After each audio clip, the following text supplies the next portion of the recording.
And welcome to today's edition of the London Session Open. Today we're starting a little bit later. Sorry about that. Got caught up in a few meetings here in the early morning in London. I'm going to provide you guys with a quick update as we usually do at this time of the day. And we're also going to take a look a bit at the data coming out from the UK. So we had UK data just out, and we're going to talk and take a look at things like pound dollar, euro pound.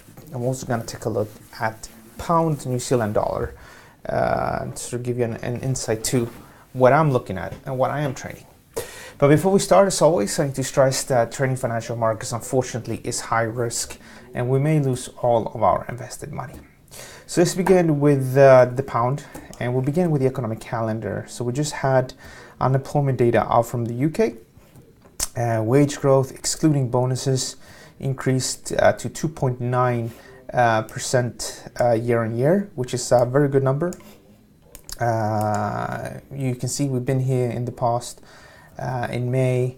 Now, unfortunately, I don't have too much data, but it seems a bit like the US, right, where wage growth also increased by 2.9%. There seems to be a bit of a barrier here. Again, I would need to look at more data to see if this is truly sort of a resistance level, but we're going to the upside, and this shouldn't really be that unsurprising given the fact that the UK unemployment rate has been a very, very low level at 4%. So anybody that really wants a job and can work probably has a job right now, and obviously there's industry specific issues, of course, but in the general country you have 100 people and it's just 4 people that are now working right now, and it's usually people between jobs, and again, sort of people might be linked to industries that are not doing too good. So when the unemployment rate is so low, if you only have 4 people to choose among, if you want to hire somebody, then theoretically that is, then obviously they can,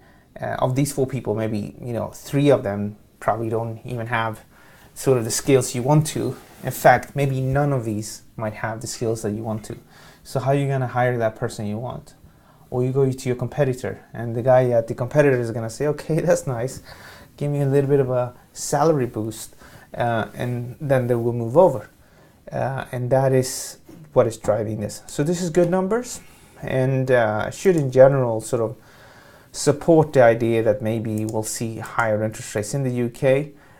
They're not great expectations on interest rates right now, but I think it was pretty much a one and done. But obviously, if these numbers continue to improve like this, we might have a stronger pound without a doubt. But in other figures, GDP growth, we're far underperforming Europe, and well, not actually Europe, but many other countries. I think we are underperforming Europe, to be honest, as well, because of Brexit, and Brexit is holding back investments and business in general. Now, if we take a look at the charts, we can begin with the pound. So this is the pound versus the USD, and yesterday I did a little update. So you can see here the market took out this high, all right? Took out that high, and I was bearish heading into this, but it took out the high, and this happened on more Brexit comments. So when that happens, I abandoned my bearish view, and because it doesn't make sense to be short in a downtrend, in an uptrend, sorry. And now we took out the high, and that lifted things to the upside. Now, the issue with this pair right now is that this is resistance, July 31st high at 31.73 and 32.13, which is the July 26th high. And support here is the September 10 low. So when you look at this, you need to say, okay, if I buy right now, even because we've got these good numbers, I might get 100 pip, maybe 144 pip. But at the same time, my stop loss needs to be somewhere, right? And it probably needs to be down here. And that is a risk of 173 pips. So obviously, this is not a good risk-reward ratio trade at all. And that's why trading the pound dollar is not really that interesting at all today. To make this interesting, I think we need a technical pullback. This is a 6-hour chart, and maybe if we have good numbers, right? So imagine if we have good numbers today and the market goes down tomorrow, I mean, we should be trading up here and not necessarily here. So I think that is something that could interest people. So if we have, say, a 50% pullback or something like that, That takes you down to 29.90. I think the market people might look to buy. Why? Because they're gonna have 100 pip stop loss, and if we hit the upside, make about 182 pip return. That's 1.8 times doing the pound dollar. A lot of people have that idea, like they're married, they don't know too much, they're new to the market, and they like, oh, I know the pound dollar. Why? Because I go to Spain every year, so I know the exchange rate. No, sorry, I go to the US every day, I go to Florida, and I know the exchange rate. Obviously, most people usually go to Spain, and the euro pound has actually been a good market to trade. I did share a setup. Let me just load the charts. It's not these ones. This one over here. I have been sharing a setup here on my Twitter at AlexFX00, and for the euro pound,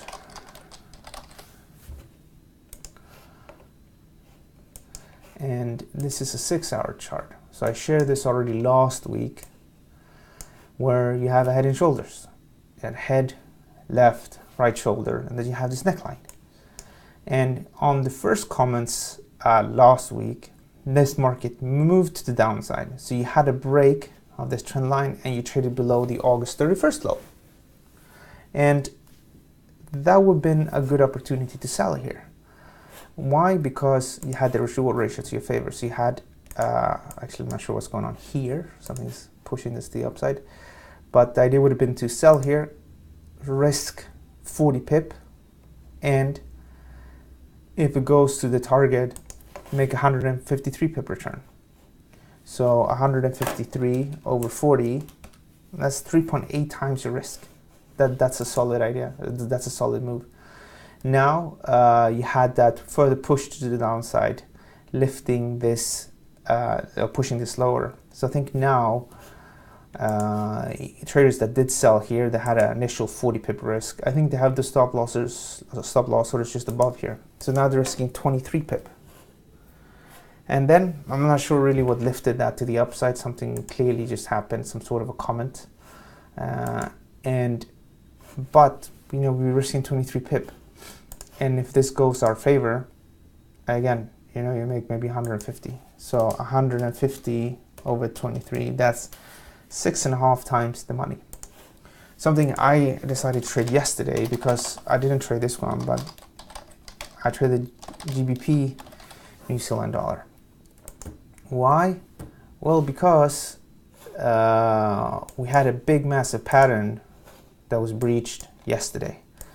This is data from 2018. This is a ascending triangle, and I think technically we breached, or it's some sort of triangle. I mean, you can probably treat it like I treat it like an ascending triangle. It doesn't actually matter too much.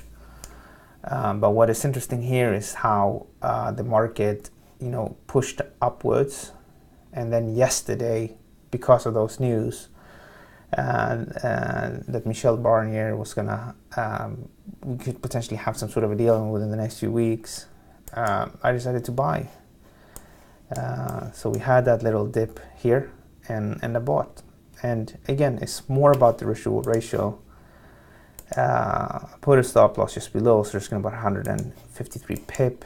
And because of that big pattern on the daily, I think we can go to 205. So that is a 600 pip return over 150 pip risk. That's 4 times the money.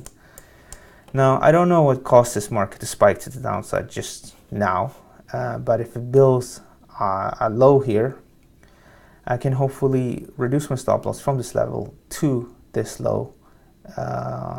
Maybe not today, but in the next few days, or whenever we take out this high. So don't be married or stuck just to one pair, and look for opportunities in the one pair. You know, when a situation like this, when you see positive pound news across the board, then look for different pairs where you can take advantage of that information. At the same time, New Zealand dollar is not just underperforming versus the pound, is it? It's underperforming versus the US dollar as well. against the euro, against many different currencies. So even if you know, this Brexit story doesn't work out to my favor, maybe general sort of negative sentiment towards the New Zealand dollar might be enough. Now let me just see what actually happened. Something happened. I'm a bit curious. If you know, you can drop it in the chat box as well. So here somebody's asking, everybody's asking question marks. Okay, so this even Forex Live commenting, so nobody actually knows exactly what's happening right now. Not sure what happened. We'll probably find out in the next few minutes. We'll see. Okay, let's continue. So we'll continue with the Eurodollar.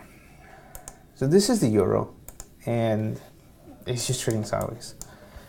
Because of that, there's really no reason for us to trade this until we trade below the June low or the July high. Just need to be open-minded. Macro fundamentally, we should trade to the downside, but clearly it's not happening right now. And if we trade to the upside, it might be something different causing the market to move to the upside. People suddenly disregard what's happening in with the US economy, maybe to focus on the ECB. We don't really know. So let's keep an open mind, and let's just say if we trade to the upside, let's turn bullish. If we trade to the downside, let's turn bearish.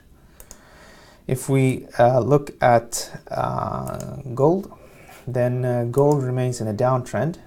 And a few days ago, I said, when we're trading down here, I said if we swing back up to 1193, 1196, traders probably gonna sell. And I had my stop loss here, or it's a trend funding level. It's now been reduced to 1210, and I remain bearish. I think if we trade below 1189, then we'll probably see an acceleration to the downside. Now, obviously, when we're trading down here, I didn't know that the market would swing all the way up here. Now I know it did that, and I think there's probably two good options here for traders that want to sell. Either they sell at 1200 with a stop at 1210, so that's a $10 stop loss for a potential decline of about $37. Alternative, you just work with the first level, but I like this level better just because the residual ratio is better there than selling at 1196.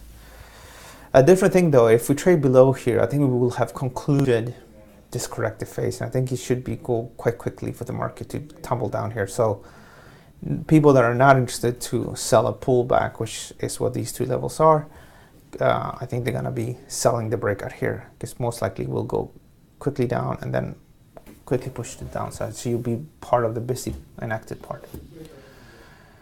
This is crude oil, and crude oil is trading sideways. It's clear to see, right?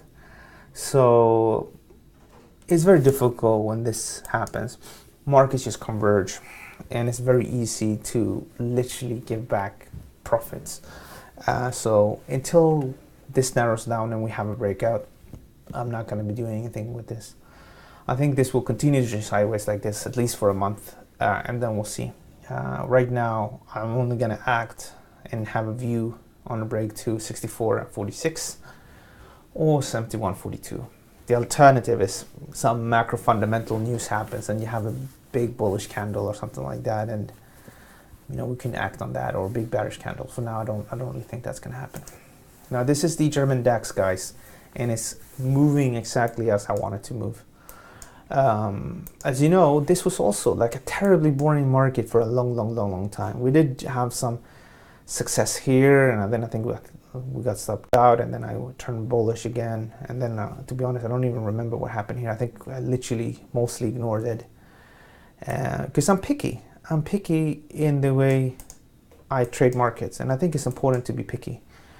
And what happened here is, of course, that we traded within this range, and we took out the June low, and that is when I got super excited. You might remember, just go back on what I on September 5th and September 6th when I talked about this. I was excited. The break here, the difference between this high here and this low projects a decline down here. So that's a solid decline of 6.14% or 790 points. So that's what I'm looking for. And again, very good risk-reward ratios. And what we can do, what we want to do, is we want to reduce risks as well. So the initial sell would have been at 12,100. So it would have been a stop of about 123 pip to potentially make 400 almost. Now the market moved down and then it corrected yesterday, and I think it's fair now to just have a stop loss just above the September 6 high, which literally means you'll be break even here. Now this market, the way this looks like right now, it looks to me that it will continue that downtrend. I'm not sure exactly again what caused the pound to struggle the way it did, but it looks to me that it's going to head to the downside. It'll probably take this out, so probably stops here are going to serve us good, and then eventually we will put it here. And here you will need to make a choice. You know, do we want to book profits at the March low, or do we want to keep it for a steeper decline down to 11,333? Finally, Bitcoin. Bitcoin, I think is going to be really interesting. I think it's trading in a descending triangle, so pretty much like the German DAX. And I think if we trade below 5,771, that this market could tumble with about 40%, much like Litecoin has done over the last few months. Okay, we don't have any questions, so we're gonna wrap things up. If you do want to join here in this chat box, just sign in with YouTube. That allows you to comment, and as well, don't forget to click here to like the video. And please follow me on YouTube and retweet whatever you find that I'm publishing that is interesting, because that's really important. My Twitter is AlexFX00, and I also encourage you to follow the Trade Captain Twitter at TradeCPT. Why? Because you're gonna have these updates by Nathan and Harris and Yuri, and you know, many different charts here, many different ideas. My content as well goes out here, so it's always good to check things out here and see if anything that you find interesting. As well, I want to thank everybody that's been on the website. What's really interesting is that in the last month we had a new all-time record for the English website. The website itself has been live for a year more or less, but we started out just with one other analyst, so we had a record month in August. And what's interesting is that in the first week of this month we had as many people in the first week as we had in August. So August was a record month, and we're starting at September extremely strong. In the first week, the same amount of people we got in a whole month, we got that in the first week. So I want to thank you so much for your support, and thank you so much for continuing to come back to Trade Captain. It is a new project. We've only been alive for 1 year, pretty much since August last year. So we do need all your support. So do follow us on Twitter, do retweet us, follow us on YouTube and on Facebook as well. Because if you like the content, it's really important to support it. Alright guys, have a good day, and I'll see you guys tomorrow around 9 AM London time for a market update. Thank you.